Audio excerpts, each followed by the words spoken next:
I'm Mr. Fast Lyrics, I'm Mr. Slam, I'm Mr. Rhyming Words, I'm Mr. Don't Give a Damn. They call me Slam Miser, whatever I touch turns to rhyme in my clutch.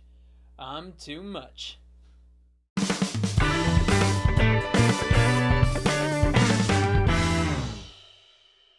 4 years after Santa came to town, the prior flick, St. Nick was feeling sick, and he was, of Christmas. The missus would reminisce the time she dismissed, asking us if we remember when Santa took off, but that's kind of tough, seeing as we just started the pictures between Christmas and Thanksgiving, quitting between then when Santa was tired of the one job he's admired for and required for every year.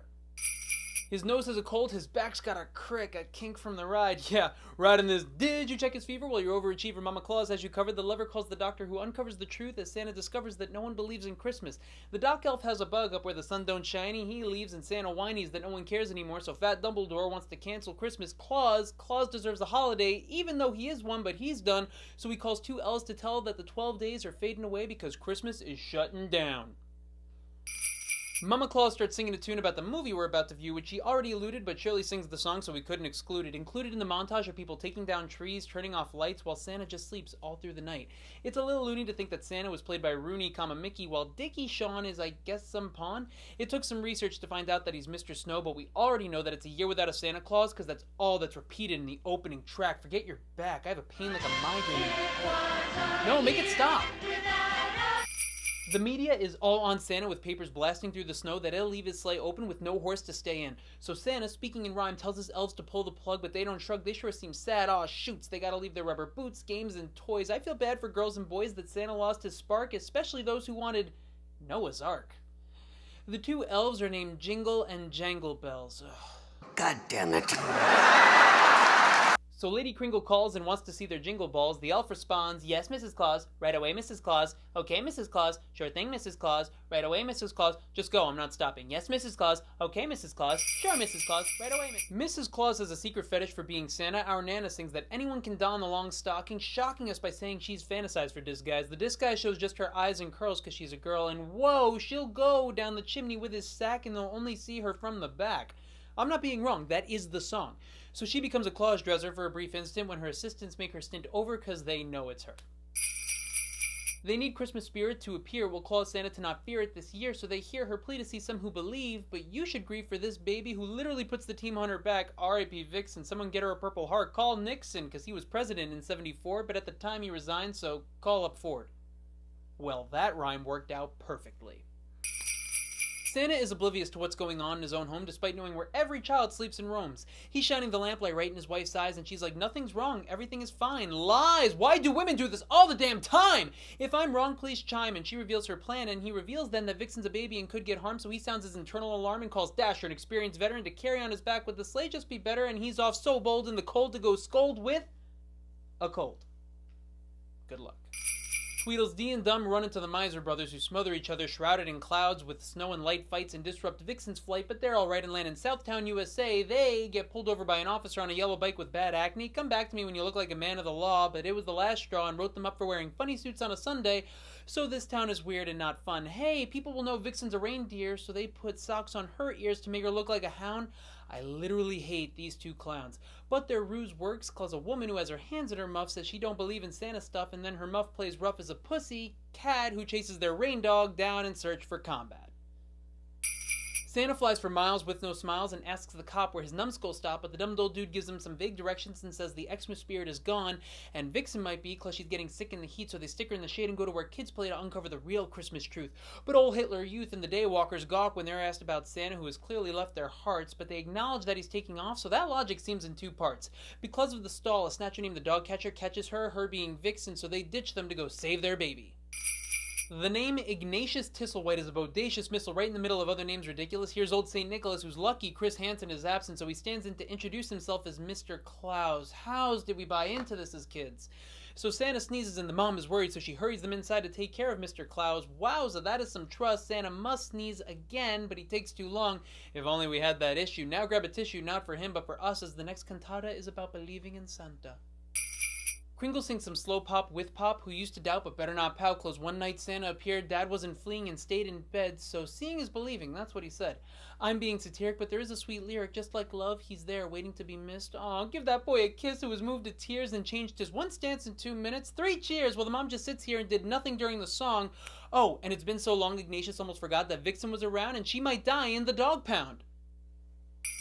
They all believe when Santa leaves, prob's easier than the tune, while Vixen is marooned with just a stop-motion tear waiting for someone to save this reindeer.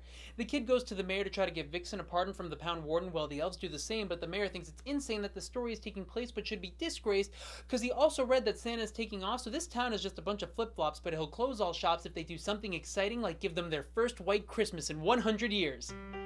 No, that's 5 for fighting. If they do that, then Santa can have off without the wrath of a mob, but again, this is Santa's only one job. The mayor sings about how it will snow sarcastically and bombastically, while the town sings enthusiastically. The difference is drastically apparent. While Vixen's parent paid the fine and makes a beeline to where it's cold, but never told the elves who still want to free her, so they made a call and now they see her. Mrs. Claus commits him with Blitzen and a sleigh, so they could have used that all damn day. They need snow in Southtown, so they shoot up like a geyser. It's time to go visit the Snow Miser. Break out that frazz, it's frozen jazz. He's Mr. Frostbite, he's Mr. Moon, he brings seasonal depression and the sun goes down too soon.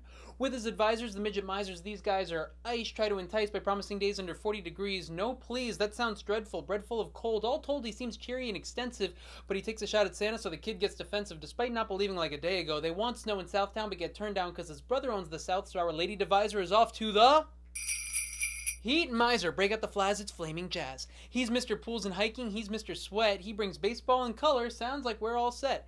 With his advisors, the midget misers, these guys are flames, promote his name by promising days over 60 degrees. Yes, please bring on those trees.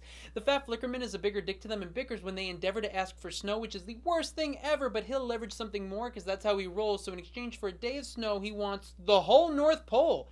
He says to call his bro on the hotline. They both think it's asinine and can't combine, but Lady Claus don't have time to deal with the brothers, so she'll go over their head, literally, to their Mother Nature. Even Lady Kringle is worried for some danger, but Mama Earth proves to be a delight in the daylight and will fix the plight and make everything alright. She summons her sons with a snap, so she's way more powerful. Can't she make snow? The plot would be a wrap. She orders the misers to compromise her. I realize my job is to recap and rhyme and not find errors within, but now you let a little snow fall in Southland, and you allow just one nice spring day at the North Pole. So I'll take a page from these guys and throw up a sin. In Santa's bed, Vixen is stable, though not in a stable, while Santa is able to relax in his rocker. Southtown gets a snowy shocker. It's major. The mayor may want to turn around and be bound for the ground with the sound of children playing in the snow, so Santa gets off for Christmas, which in my opinion is fucking ridiculous! It is literally his holiday! Our planet's children all unfurled, it's time to go. It's a small world. They all send Santa gifts by the 24th. Unless you're poor, then it's better you wrote a letter. Now cover your sweater, time for more crying. You'd think these children were dying when they say they'll have a blue Christmas without you, and spend it by drawing and bawling as Santa is falling for these cries for gifts. But will his spirits truly lift? Yeah, Santa blows his nose like a trumpet and knows to dump it like his depression. Claus's obsession has returned, no doubt. He's up and at 'em with no gout and plans his route for Santa Claus Lane, which Southtown made freely while it's chilly. Ignatius can't believe it. Dude, after everything, really? We see the kids get good gifts, and I'm glad for those heroes. Wait, but they sent Santa gifts, so isn't their net just 0? They sing that Santa will always come. I don't know, he was just acting like a bum. Santa wakes realizing he has to deliver presents, which I resent because Christmas is the same day of the year, just check Advent. Santa is off into the night with his reindeer in tow. Mrs. Claus waits for him to hit that naughty list. Ho, ho, ho! I'm too much. Too much! Wait, don't go yet, one more thing. Over 30 years later, they made another animated flick based on these two dicks, with the original voices just a fraction, but an odd choice is to make it live action. But what's insane is they got Carol Kane, the heat miser who's mean as Harvey Fierstein, and if you wonder how many Oscars they would win, well, Santa was played by, yup, John Goodman. Those are a thing, just like my other Slam videos. Check them out, and we got more holiday fun for you all this month. Stay tuned. We really need an effects budget. Like, bad.